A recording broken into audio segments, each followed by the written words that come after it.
RFM, la presse du jour. 7h18, c'est l'heure de la revue de presse de Mohamed Ali Mouba. Bonjour. Bonjour Ismaël. À la une, l'affaire de l'arrêté du préfet déchiré indispose le palais. Au plus haut sommet même avec le président Macky Sall qui recommande la prudence devant Oumar Sarr, selon des confidences rapportées par l'Observateur de ce matin. Le président Macky Sall a demandé aux autorités étatiques de faire le distinguo entre les déclarations et les actes de ses anciens frères de parti. En clair, relève le journal, Macky veut s'assurer que le maire de Dagana n'a pas leurré l'opinion et que le document qu'il a exhibé et déchiré publiquement n'est pas un faux.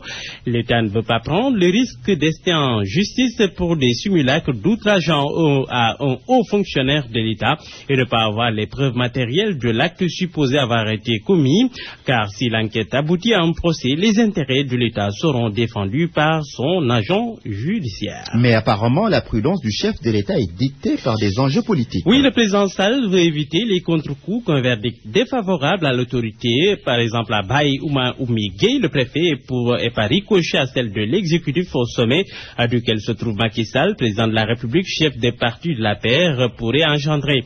Dans ce duel avec le coordinateur du PDS, insiste le journal, Macky et ses camarades ne connaissent que trop bien Oumar Sarr. Ces derniers rappellent le confrère sans en donner l'air et tout de même un renard. Son escapade à Mauritanie au nez à la barbe des autorités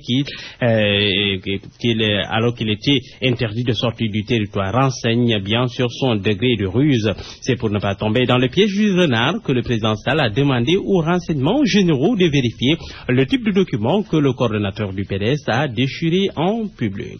Vers un remaniement du gouvernement de Mohamed Dionne. Grand Place ne donne pas de date, mais il est formel. Macky Sall va remanier le gouvernement de Dionne. Qui seront au centre de l'attelage? Quel sera leur profil?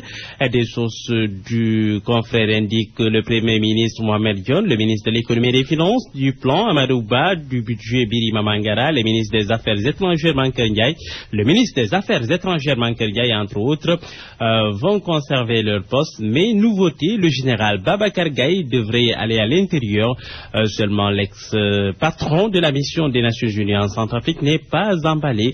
Mais selon le journal, Gaye a été tout de même consulté par le président Macky Sall. Merci Mohamed Ali Mouba. 7h passées de 21 minutes.